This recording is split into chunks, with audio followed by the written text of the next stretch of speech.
Wow, we are live. Uh-oh. There we go.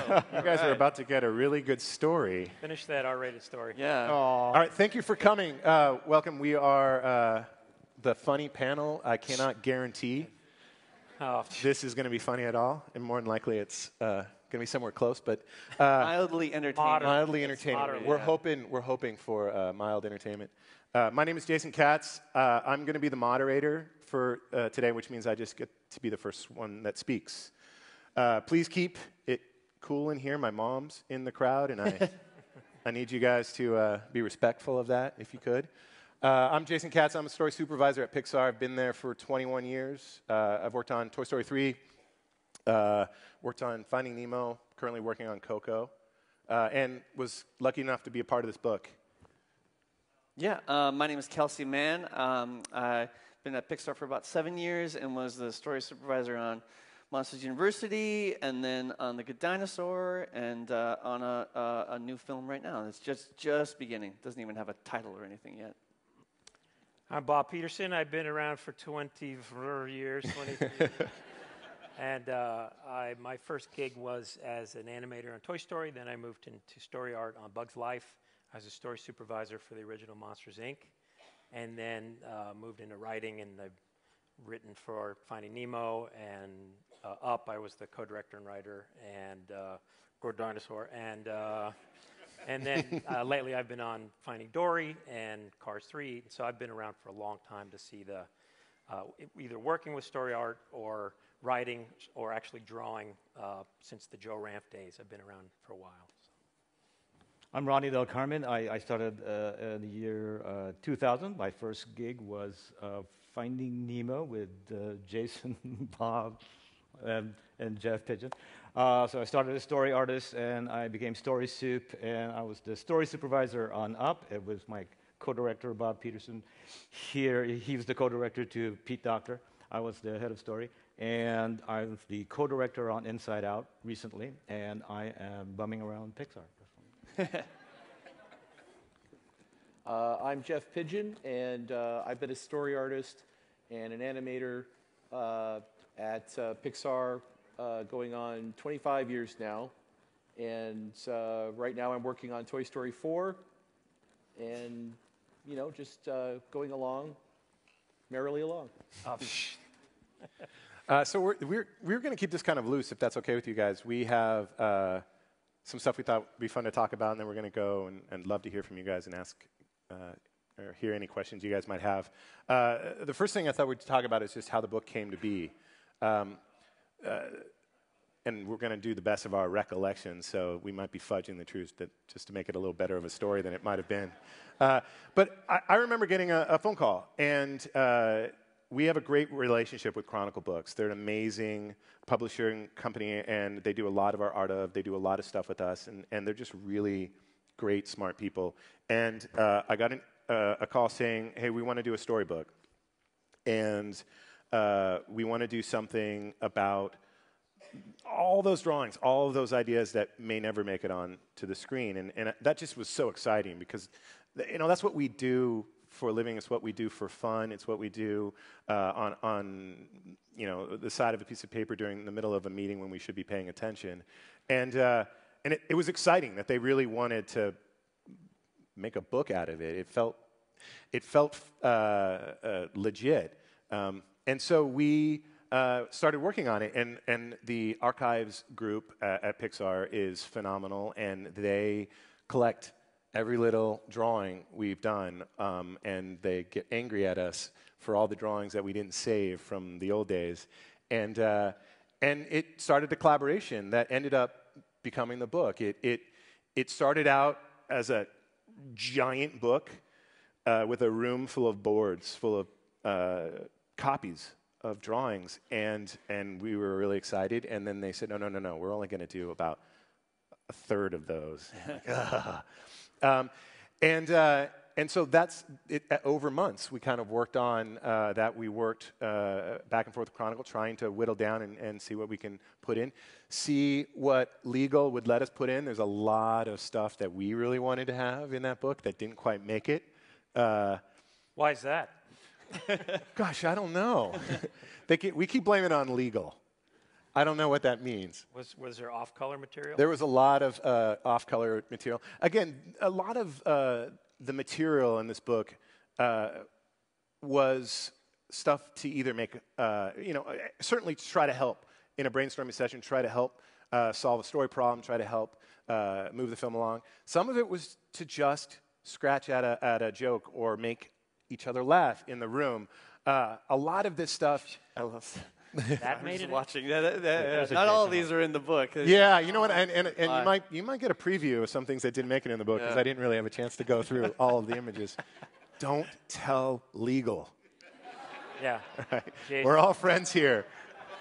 Jason's mom, don't look. Yeah, yeah, mom, don't look. But again, a lot of these are to just turn things on its head, to get us thinking, to get us laughing, and to see if it might inspire something along the way. I think the other thing too with a lot of these for me is that we'll be in a meeting talking about a problem or something, and and for me, like something will come into my head that doesn't work at all, that's not appropriate, but I have to draw it because if I don't, it'll just sit there blocking any potential good idea for a half hour. So that's where some of these drawings, at least for me, come from too, and that sense of like, this is useless. I just have to get this out of the way so that I can have a good idea. Well, a lot of the time, what happens is that the story room is my favorite room at Pixar in any film. It's so much fun to be in that room and have this like energy. And a lot of times, what you find too is like Jeff may do an idea that he doesn't think is right, or maybe we can't do it. But a lot of times, it'll inspire somebody else. Yeah. Like, that makes me think of this, and we like you riff off of each other. Yeah. And so. The story room just needs to be this kind of safe environment where just throw it out there and let's all jump on it. So for all of the drawings that you're seeing here, there's a one idea drawing. There's probably 20 that started working on that same gag. Just because Jeff threw out one, look at this. Yeah. And then everyone goes, oh, wait. And then everyone's going to riff on that for about a half hour. That was fun. Okay. Yeah. But they didn't make it into the book. Yeah. Because there's so much of them.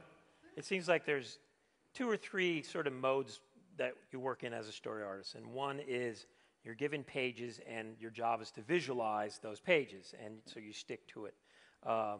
The other mode is you want to go from A to B and you're given an assignment, and it's your job to craft that sequence. And maybe if it's one that doesn't have much dialogue, even if it does, that's sort of a really great thing because you get to define it. And then this other thing is getting together and just, especially early on when it's pie in the sky, the movie's young, what's entertaining? I mean, you can get bogged down in story structure and you end up with a dull film, but if you can find either funny or heartfelt moments in these wild sessions, then, you can pick and choose which ones you want, and it can define the rest of the film. That's what it's all about. I mean, the gag session, the working session is such an integral part of the process, and we, it's going to be good stuff. Yeah. I got to keep my eye on the screen. Let's just all watch this. But it is. It's very improvisational, and it's very positive. But you're kind of going in, and you're just trying to keep that momentum alive. Everybody's trying to keep the spirit, the energy in that room alive, and there's even a healthy competition. We're a bunch of artists. We're not athletes. We can't go out and race and run. Everyone. Hey, man, speak for yourself. Yeah, everyone actually is competitive at some level. You have to be. Yeah. But it's also because of the gamesmanship. It feels like, man, you're throwing down some really great ideas here. Where's my turn? I gotta go. And sometimes you come up with something that's like, actually, that's lame, so you don't show it. I want to start a new thread. So it's really fun to be there. I like the word that Jason had used, is improvisational. It's like jazz. If somebody starts a riff of something, it feels like you can jump in the same spirit. Even though you feel like, I'm not as funny in that arena there, we're going to go for it. And you go throw it in the middle of the room, in the table. And it does spark a lot of it just binds that room together. It's a lot of fun to be in that room, but it's also kind of frustrating because a lot of the times you're not solving a lot of things. Yeah. You're just making funny things, and then further down the line, there would be like 2 or 3 years down the line, you would have a certain story problem, and you'll remember it's like, wait, there was that one drawing that Jeff did that did exactly this. You know, just digging through these bins of used drawings. It's like, that's the one. Yeah, I feel like that's half my job as a story supervisor is just remembering the catalog of like, Eric Benson from 2009. Yeah. Perfect. Use it. Yeah. Or our job is we'll have a brainstorming session and we have something the director asks us to think on. Hey, can you go? And you're like, we got to think of prison escape gags for this sequence. All right, great. And then you get everybody in the room and everybody's doing stuff that's completely not the subject. And you're like the school marm. And you're like, hold on a second, hold on.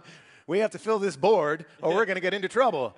Right. And you kind of try to guide it back or you try to give a problem that we all try to solve together, and you'll make some lame Apollo 18 analogy. We have all this stuff to send us back to Earth. All right, what are we going to do? Make this funny, and that you'll try to keep it on target. And even if you do think of this greatest thing, and you're going to put it in the boards, and you put it in the reels, and you watch it, and it just dies, and and so there's no guarantee. And it's funny. I was just at a preview screening for one of our films, and stuff you think is going to be hilarious lays there, and some little lift of an eyebrow will get a huge laugh. Yeah.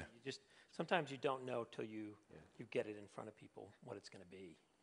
So I had a question for you guys. I'd be curious to talk about your creative process and your brainstorming process. We're talking a little bit about how you guys approach things, or I'd love to talk a little bit about how you approach things. Say you have pages that landed on your plate, and they're loose. You've got a little beginning, middle, and end. You kind of know where it's going. How do you attack that versus your energy in a group? And what do you think you're bringing in a group during kind of a group brainstorming? Kels. Me. I'm the first one. Thank you, Ronnie. I guess, the first thing you need to do, it depends upon, I feel like there's two different ways you get kind of handed things out. One is, it's kind of what Bob was saying, where you get pages, and you want to be able to plus the pages. So the first thing you have to do is look at what is the story point that needs to happen. What are the characters going through? And all of your ideas, the ones that really stick in and stay are the ones that are furthering along the story. If a character is feeling really nervous, and that's the point of I'm up on stage and I'm feeling nervous, and then if I can come up with a nervous gag that helps augment what the protagonist is going through. And then what I always end up doing is looking to, you want to find those little kernels of truths that we all can relate to. All of those feelings that I know what it's like to be up on a stage and be nervous, and the little details that you can throw in there to make it funny. Yeah, the best humor comes out of character. It's not a joke. It's what that character would do in a truthful way that we see in ourselves, but it's unexpected, and you get a laugh for whatever reason.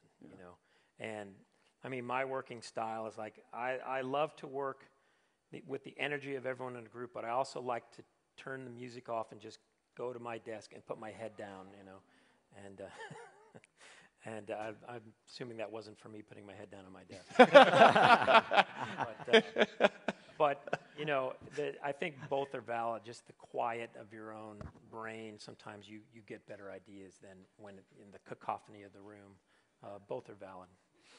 Yeah, we get handed out. Sometimes the assignments are, let's all get together, and it's all right, jailbreak. Toys are doing jailbreak. How do we do it? And everybody's in the room coming up with stuff. Then there's another assignment that we get handed out where it's, you do these just off on your own. And Pidgeon is a brilliant man with that. He Jeff's sends a master Jeff at off, this. and he'll come back with 100 ideas on one topic. So there's those assignments where you kind of go off and come up with a bunch of ideas. Yeah, it's fun. I was lucky enough to get the assignment of designing in Toy Story 2 the little, when the cleaner shows up, the little apparatus that he has, the little hat rack that pops up, and the way he airbrushes and so forth. And that was a different kind of assignment in that I got to base around an object and come up with ideas around an object, which was a lot of fun. Mr. Ronnie? I just want to describe that when we work with Jeff, it's like he does go away for, you give him an assignment, it's like, okay, well, you give it a Monday, and then he'll show up on Friday, and there would be this pad of drawings with a Tombow marker, illustrations. It's like one after, and there's like 5 or 6 in one page. Oh, man, this is awesome. And it's a wealth of stuff. So how do you do that? Well, I mean, a lot of it, I kind of look at it like, I mean, Bob and Kelsey are totally right in that, like, the best gags come from character that, in that they feel well observed, that you feel like you've seen people do it, you've seen the type of people that the characters are in the film do it. But a lot of times for me, it's very, I kind of almost treat it like, I just kind of, in a way, I go for like volume and entertainment. I try not to get too hung up on any one thing, and I just try to go, and I almost treat it like a puzzle, where there's no one solution. So it's almost like you're just trying to solve, like, okay, well, I solved the Rubik's Cube with my hands. Now I'm going to solve it with my feet. Now I'm going to try to see if I can solve it, like putting it in my mouth or whatever. Like, I just try every method I can get to. Now I know. Yeah. I was wondering. That's a visual I'll never let go. That was great. Oh. So it's just this thing of like, I just try to explore all the different elements of whatever the situation or whatever the assignment is, and I just try to look at all the elements and try to explore as many of them as I can until I basically either I'm told to stop or somebody blows an air horn or I We do. or I run out of time We do. or I run out of ideas, type of thing. Time's up. Give me it. Yeah, Give it. So, and then the other thing is I usually try not to, early on I tried to be, I was much fussier with my drawings, tried to make them look nice. And as time has gone on, I just try more and more to, like that drawing right there. I just try to make drawings that are like, blah, and it just barely gets the idea across. Like, oh, if you squint and tilt your head, okay, I can kind of get it.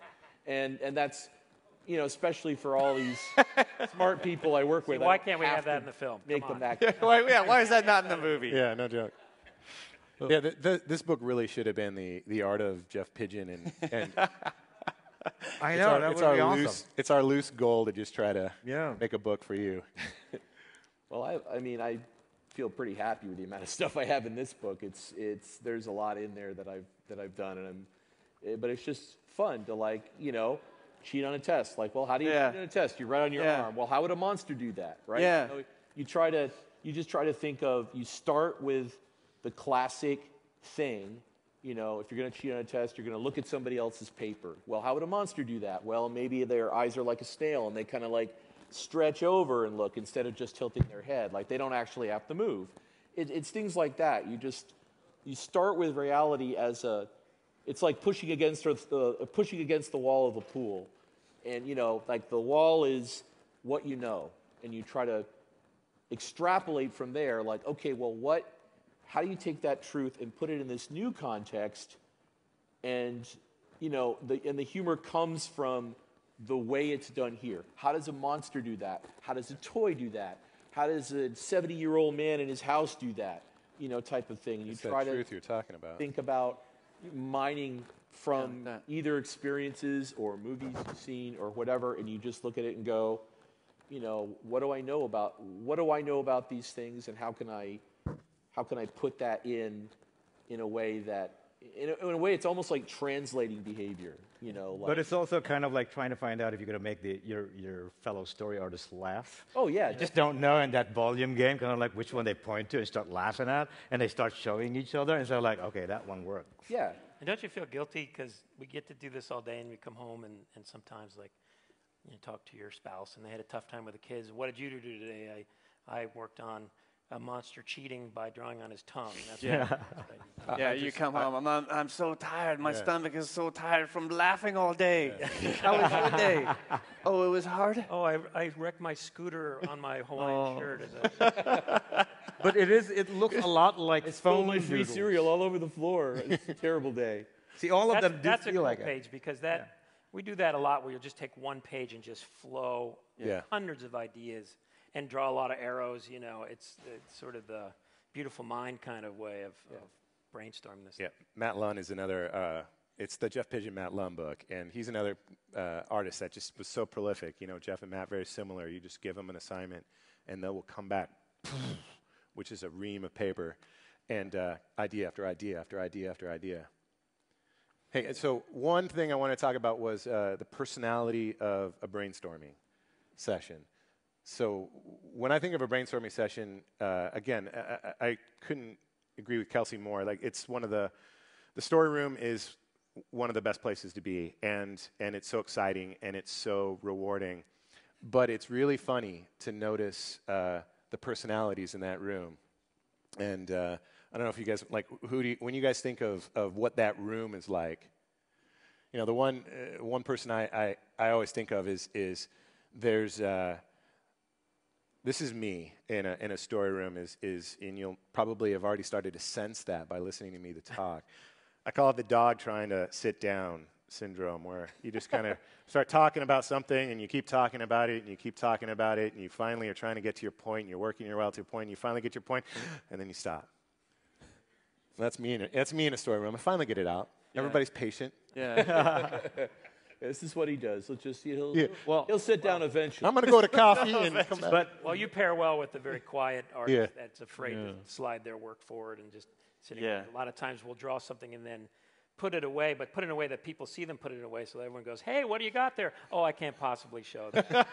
"Oh, yeah, all right, genius." Yeah. There's a lot of the quiet ones that will not talk about ideas. Yeah. And their personalities that are kind of like really incandescent and will own the room for a long silent time. assassin. And then there's ones who are like, the whole time. And then they'll even get up and leave a pile of drawings. Yep. And then you go like, what the hell? Yeah, they never pitch them at all. Yeah. They never pitch them because they feel like, I don't know if these are good enough. So they just Well, you get into a habit of keeping everything on the table when you're done, and then everybody goes through, because, you know, that's another thing as a soup. You keep everything on the table, and then I'll go through after everybody leaves and just like, oh, that's a good one. I'll typically go through John Lasseter. All right, I'll take that one. Thank you. Yeah. Hello, Howard Lowry.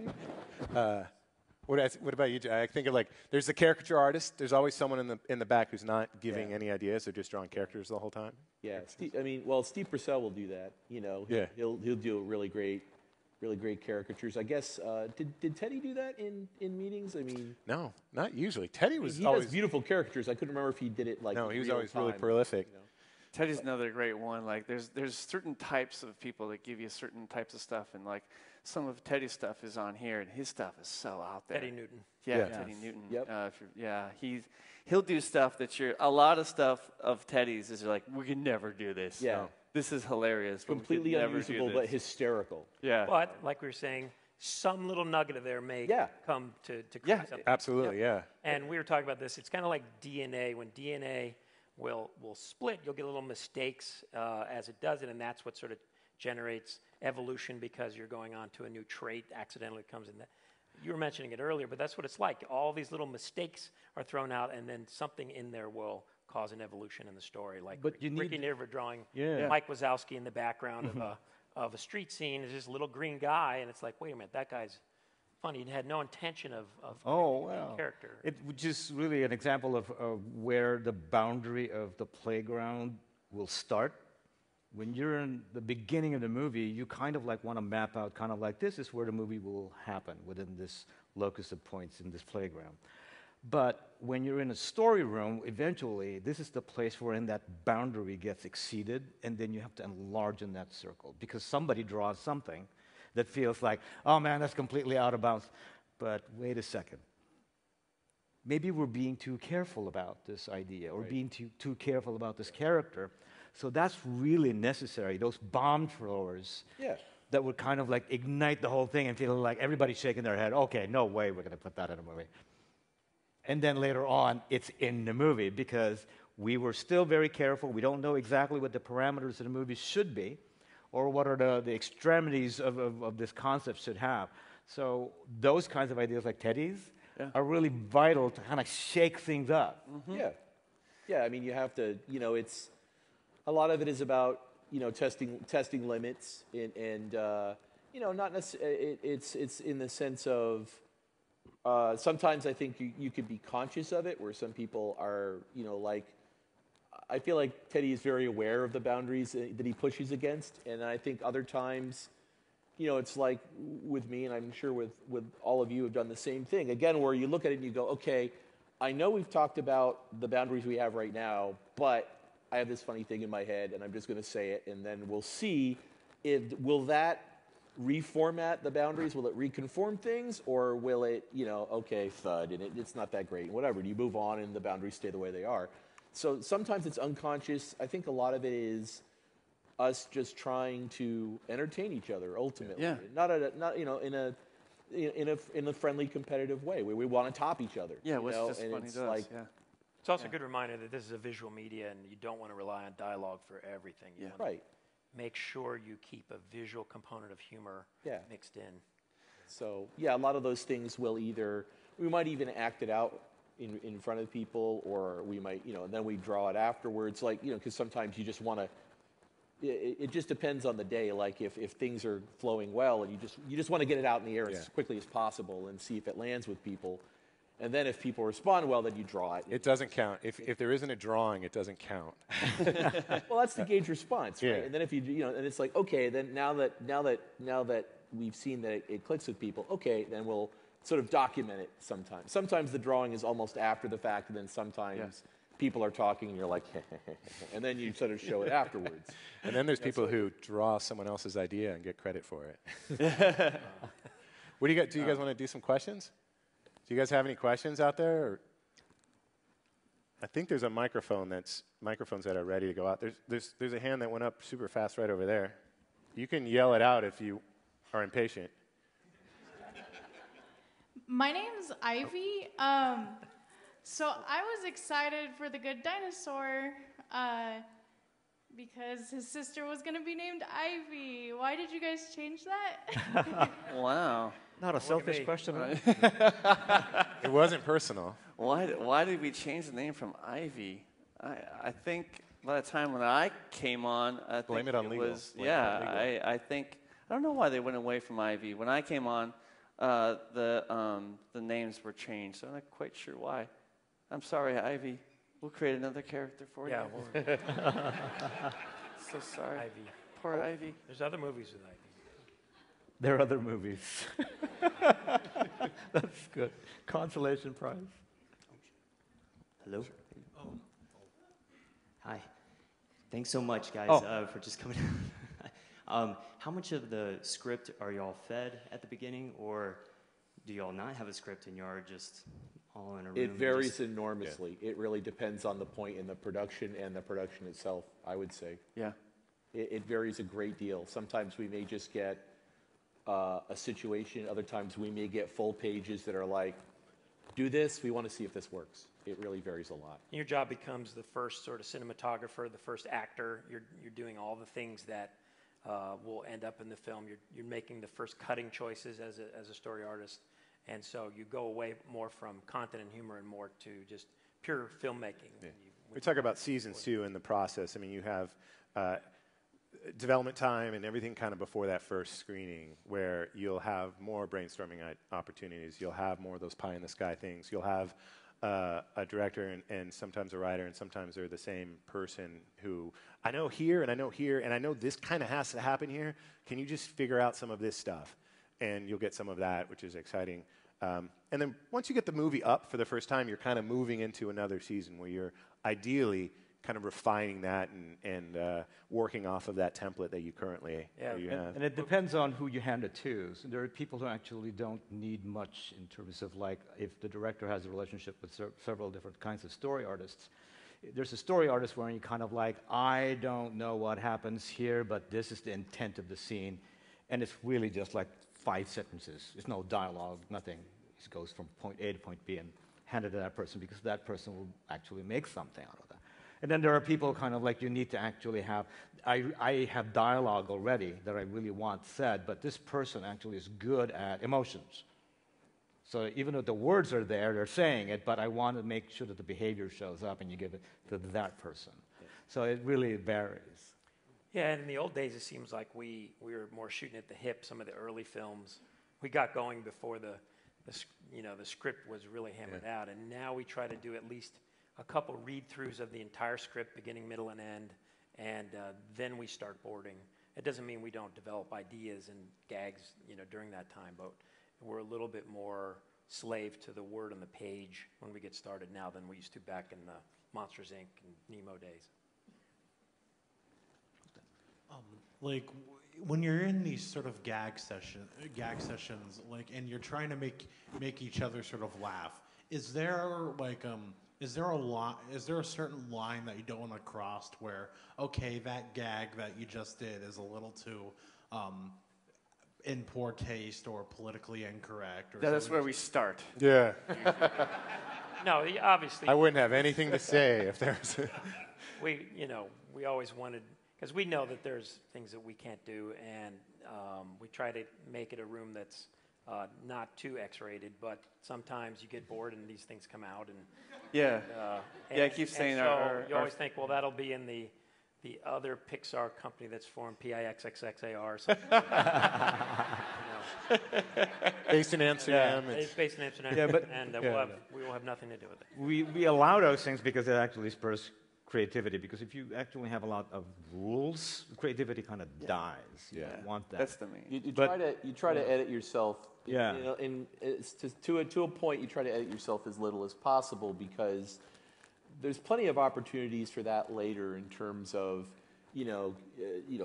using the sifter and going, okay, well, this doesn't work, that doesn't fit. But again, even those jokes can suggest some other, like, because we're all trying to top each other, it'll go like, that's the, we'll look at it as like, that's the a funny but inappropriate solution, but this solution could work. It's sort of like it helps describe the contours of the problem better sometimes, or something like that. We're all, a lot of us are parents. I have kids that go up through the gamut of ages, and that's part of my metric too, is just, do I feel comfortable if my kid were to see this, or hear this? And so, at first hand, you know the sensitivities of your kids at home, and so that's kind of a metric too. Okay. Hello. Hi. There you go. Hello, there you are. You can stand up. Just hear voices. Hello. Jason's mom.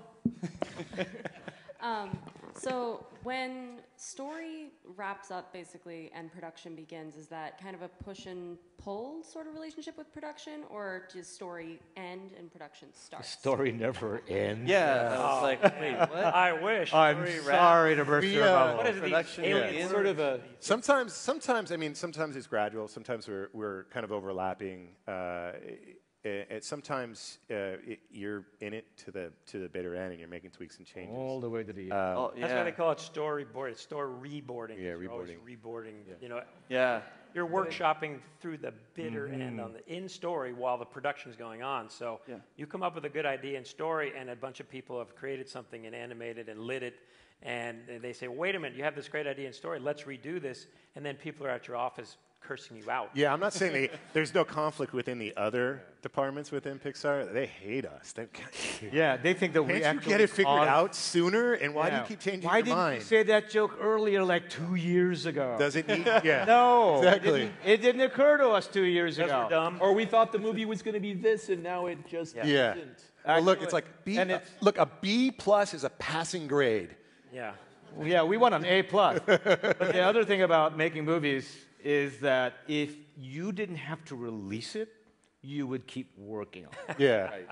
Yeah. You don't ever finish, you abandon. Oh, yeah. So you're no more touching the movie. And it is ultimately, like, the process is kind of staggered. So even because the story is being developed, and it's always very mercurial, And Good word. but there will come certain points.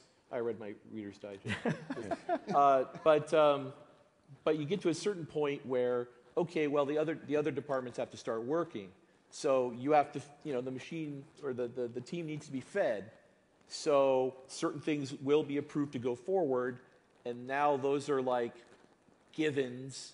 I mean, things can still change even from that point, but for the most part, like, okay, that's a given now, and then you work forward with those things as fixed, more or less things that, okay, now if you have new solutions for story problems, you have to incorporate those as givens. It's not all just Mercury at this point.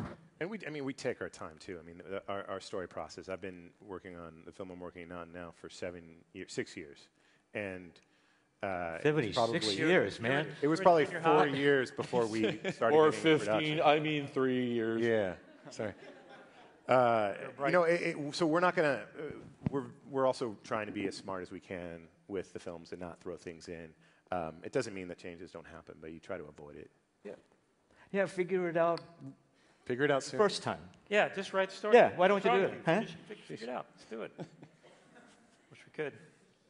Hey guys, Oh, I was wondering what some of your comedic influences are, and if it ever helped you kind of approach a joke in a unique way. Comedic. Well, these guys are pretty comedically influencing. Oh, thanks. Bob Peterson is my comedic influencer right here. Yeah, that's why As he's you sitting. can see, I'm hilarious. Well, unfortunately, just until recently, Bill Cosby was one of mine. It's like, dang it. Way to go, Bill.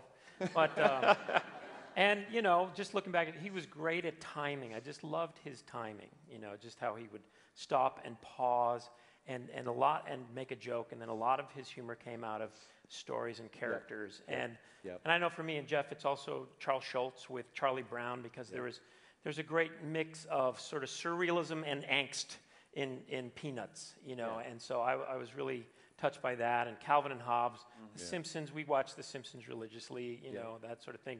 George Carlin, Monty Python. And Second City. Carol Burnett's show. Hilarious. Tim Conway in anything. Chaplin and Keaton and Laurel and Hardy and Marx Brothers, all the stuff, because those are even, when you get back to the silent stuff, you have even less, like you don't have sound, you don't have dialogue to rely on, so you have to have it play visually, Yeah, the clarity has to be there. Yeah, in a huge way. Like we always, we don't want to ignore sound or dialogue. We want those things to be great too, but ideally we want to make it that if something happened in the theater and like, you can't see, you can't hear anything, that it would still play to a certain degree, that you get what was going on. I think you just have to have a diet of comedy in your life, and the other essential component is you have to grow up in a dysfunctional household. That was not the case for me. You guys were amazing. Come, stand up. Come on up here. And you also have to be a little fearless, because these guys are very funny, so you can try a joke and it'll die, right? So that will make you feel like maybe I shouldn't do that anymore. No, what you do actually is you go back and try it again. You get better. You have to want to eventually get that, like, I topped that joke, or I got them to laugh, or whatever. Yep. Like, to some degree, I do think you have to have some of that, because, as time goes on, it doesn't get easier. Like this crowd gets harder and harder to make. You got to watch it. So the more you are Tibet, actually, the better you are at any of these things. It's like we would watch like all the ages of SNL. Not all of them are gems, but man, there are a lot of funny stuff over the years. You feel like, there were a lot of things that were kind of hits and misses, and kind of like, but man, when it works. It hits, And when you see their process of how they riff and how they actually write, how they're just talking across the table trying to actually create these things, it feels like, wait, that's how we do it. Bunch of guys in room. It's funny, you're making me think like one thing that pops up a lot is like if you have a really good laugh and it ends up in the reels and you're like, that was a really good moment. It's almost the worst thing to have if it's in screening number 1. Then we are watching this like Jason, 6 years. He's watched 6 years of the same joke, and it's really hard. Like John Lasseter always talks about, remember the first time you watched it, 6 years ago, and was it funny then? Stick to that, because it is something we end up watching over and over again. Right, for years. Yeah. So it's just one of those things where, it's... You're just looking for the I don't feel it anymore. Yeah. You want to change... Sometimes you want to change it just because you're so... Like, I just want something new, you know? Yeah. It's good to have a really, just horrible memory, though, to be a story artist. Yeah. Just got to swim around the So fishbowl a few times. childhood horrible memory. Well, ideally, there are jokes that, everybody has them, and I wish I could think of an exact one right now. I don't know, where it just never seems to get old. Like, that joke will always make you laugh, no matter how many times you've seen it. And maybe it's a little more performance based for me, where once it gets, because we don't record with the actors right away, but we also don't wait till the very last second. We will start recording sort of in midstream. So there will be these things where a lot of times it'll just be the way the actor or the actress says it, it's just really funny, type of thing. But there will be those gags that just, I'll never not laugh at that. Yeah. But that is a real risk of just like a lot of other jokes. It just, after a while, it's like, I know this is good, I just can't remember. For me, it's Ellen when she's dreaming and she says like, "Oh, be careful of that hammer." I just crack up each time. Anybody else? Yeah, you talked about the seasons in the course of the movie, but are there also styles when you're doing the creativity? Because a lot of people talk about brainstorming out and then kind of brainstorming back in to solve a specific problem. Yeah, I mean that's really. I mean, you're having a brainstorming session to try to solve a problem. So hopefully you leave the room feeling like you've scratched at the surface. So, style-wise, it sometimes depends on the director. Some directors love being in the story room and they're throwing their ideas in, they're mixing it up. Some directors hate it. And those are the rooms where you try to be a little bit more focused and you try to, again, make sure you eat your vegetables before you draw the dirty pictures. But some people, sorry, I'm a psychologist, I've studied creativity, and they say there's points where you don't know where you're going, so you come up with as many different weird ideas as possible. Oh, yeah. And then when you get to sort of maximum extension, then you start sorting. Well, and I think that's the dynamic of the group, too. I think it's happening... In the best scenario, that's happening at the same time. Yeah. Again, it's a safe place. And what these guys are talking about is so accurate, is that I feel confident being unfunny. And I feel confident just shotgunning a bunch of ideas into the room, knowing that these guys are going to pick up on something that smells like a good idea or smells like a funny idea. And so hopefully you're doing that at the same time. And I think those are the successful meetings. There's brainstorming sessions we'll have where it's not that. And nothing was accomplished today. Yeah, and that's the thing that balances out that thing of like, oh, I laughed at work all day. And then you have those days where you'll have those meetings and nothing lands and you don't feel like you've made any progress. Or you've had some good jokes, had a good laugh, but like nothing constructive came of any of it.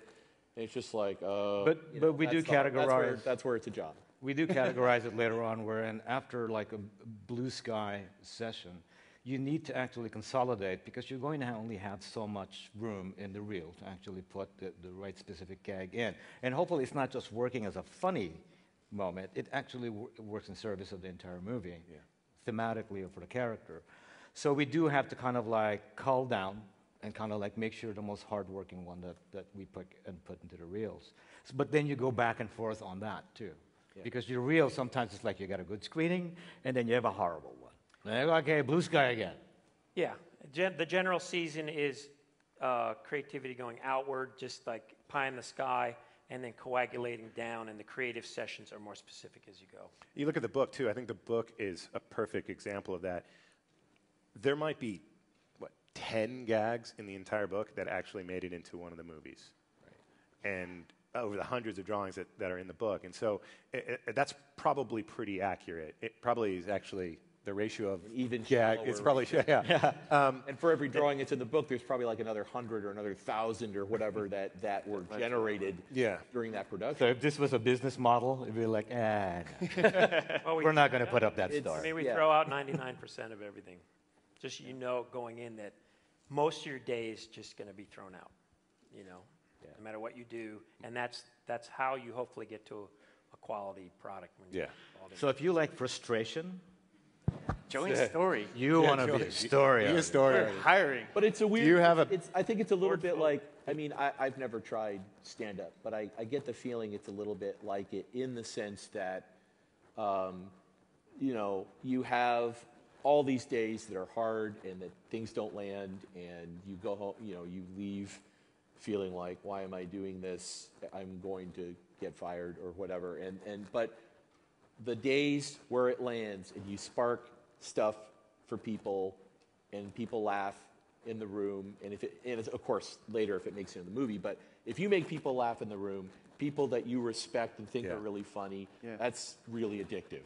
And I think that's what gets you through to some degree. Like, I want that again. I think that's why we're okay. Keep going. Yeah, I think that's why we're okay, like having our work cut, because like if I can make you guys laugh, then that drawing has served its purpose, and I'm okay with it, like being put off to the side and moving forward. Oh, that reminds me. Because you were talking about sort of,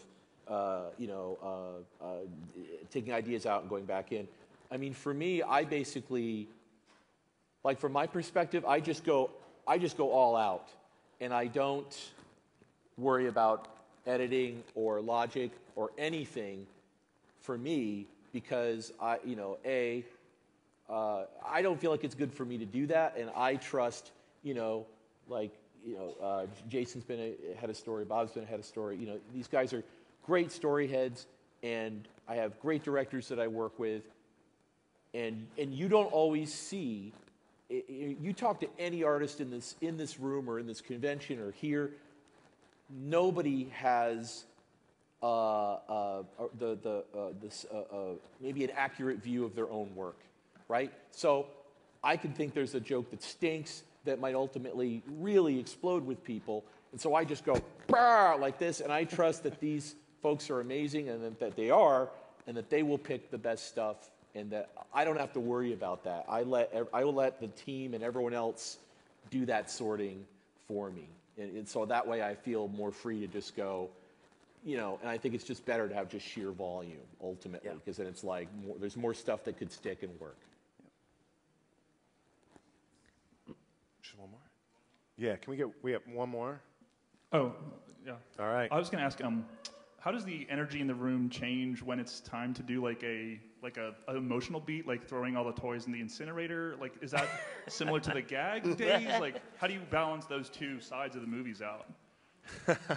I don't know if we really have those are meetings hilarious for things like that as much. Or like the emotional moments? No, I mean, we don't get together and be like, let's have an incinerator, like brainstorming. We just, the way that this guy can catch fire. No, I think those moments tend to again, they'll come out of either the That's the usually writing in the, process. in the arc of the movie. Yeah. You already kind of have those in place. If it's already part of the narrative that you're trying to go for, you know that this is going to be the bottom of the second act where all is lost. And you're going to search for those sequences. Yeah. And you're going to write them. And then you're going to go and try many ways to actually execute them. But you know the result that you want, because whether it's a pitch or it's written in pages, you respond to it emotionally. And when you do, now you're going to go and have this problem. It's like, how do I show it? How much do you show? What are the components that we need to make this effective? Because we were talking about the other day, it's like, oh yeah, that scene was really sad. But that's not enough. No, we want to crush people at this point. We want you to be a blubbering puddle. Right. First. That's where Ronnie shines. Yeah. That's where Ronnie shines. No, I'm serious. Like, I know that sounds like a joke, like he's like some, but no, he does beautiful, emotional work. Thank you, Jeff. That does that thing where he was a big part of the stuff at the bottom of the memory pit. It's just lovely work. But if you're a Pixar character and your scene lands on Ronnie's desk, you probably get real nervous. Someone's gonna die. There's a guy over there. And the character's wearing a red shirt. I see you, sir. Can we go one more? He's been trying to get his question in. Can we go one more? There you go. How much do you get paid? Well, I don't know. Thank you for all your support, guys. What are the hours? Excuse me. Yeah, I'm a high school student. I want to be in your position one day if I'm good enough. And I was wondering, what's the difference at a presentational level between storyboarding drama and storyboarding humor? And how do you frame things differently? And how do you make the characters act differently while maintaining their character and their character arc? Well, again, you got to look at these gag drawings. If you notice that they're all like stage plays. Flat. The most important thing is the visual import has to kind of like slap you in the face and you have a big smile on your face. So that's what funny staging is. There's no frills to it. Yeah. It just comes, reach out and grabs you. Drama actually has to play over time and distance. You prep people to feel a certain way. Comedy actually has to kind of like come off and kind of reaches you at an unexpected moment. Drama is something that we have to build on over the arc of the movie. Character arcs, their motivations, what are their regrets, what are the losses, those things. So you're actually kind of leaving little kernels of like this event that's going to actually coalesce towards the bottom of the second act. That takes a lot of planning. That means like you're organizing all these things so that you have a certain specific emotional weight. But comedy has to come like really, really quick. It has to be really, really fast. And there's two types. I mean, you've got verbal comedy, which is just a funny line, and that could be pretty straightforward. Two characters just talking to each other. I think if you have a physical comedy, you'll see it staged very traditionally flat. You know, front on proscenium stuff that just gives you the space for the clarity of that gag to read. Yeah, this is already kind of like the master class of funny. No foreground element if you don't need it. If you need to put a foreground element into that, it better be part of the gag. Right. Yeah, I mean, we studied in New Yorker cartoons because and Gary Larson too, because in one panel, usually read left to right, you get a setup and a payoff. Yeah. It's very clear. And also TV commercials, in a very short time, you can build up to a very, very funny or emotional thing in 30 seconds. And so I know it sounds funny, but the really good TV commercials are something to study because you're really getting quick reads and study how that's put forward.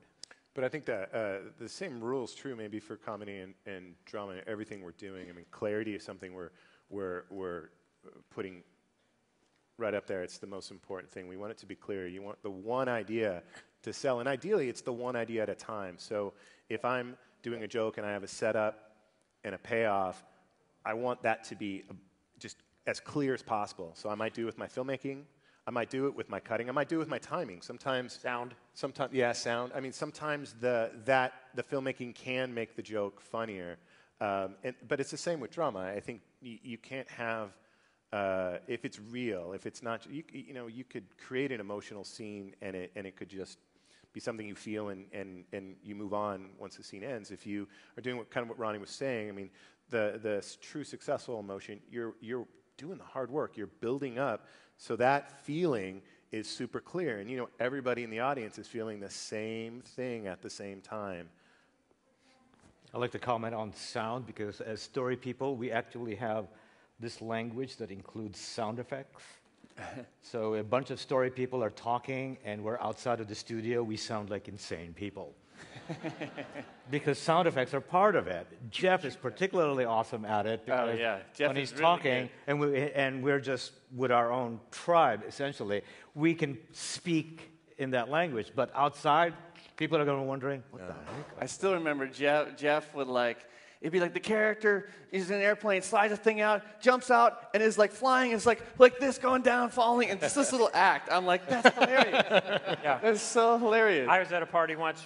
I'm sitting there talking to someone, and I hear like a 100-foot metal bridge falling around. I'm like, and it was you doing a bridge I was sound effect. I was doing that sort of, I can't, it's It's one of those things where sometimes I do sound effects a lot. I don't do them as much anymore, but I used to do them all the time. And the party that Bob is talking about, I did this thing where I made it sound like metal fatigue, like that groaning, like what it was like as it's collapsing. And I've never been able to do it the way he responded to it ever again. Oh, now he's good. That's why I know. All right, dude. I can't do it. Do the thing, and then I do it. No, do it. Do the tape dispenser open.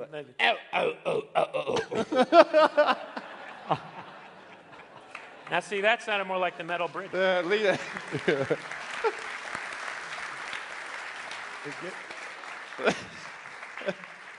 one, the incinerator, one of my biggest laughs on Toy Story 3 was in the editing suite. Ken Shreshman was our editor, and he did a cut, and we were watching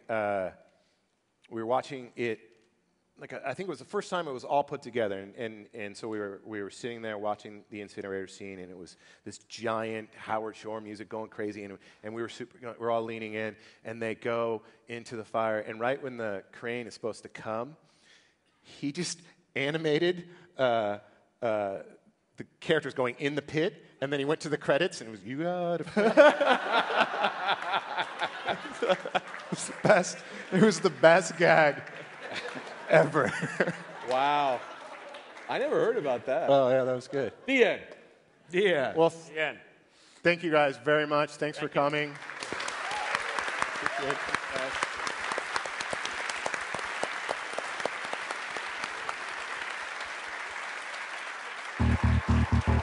Thanks for not embarrassing me.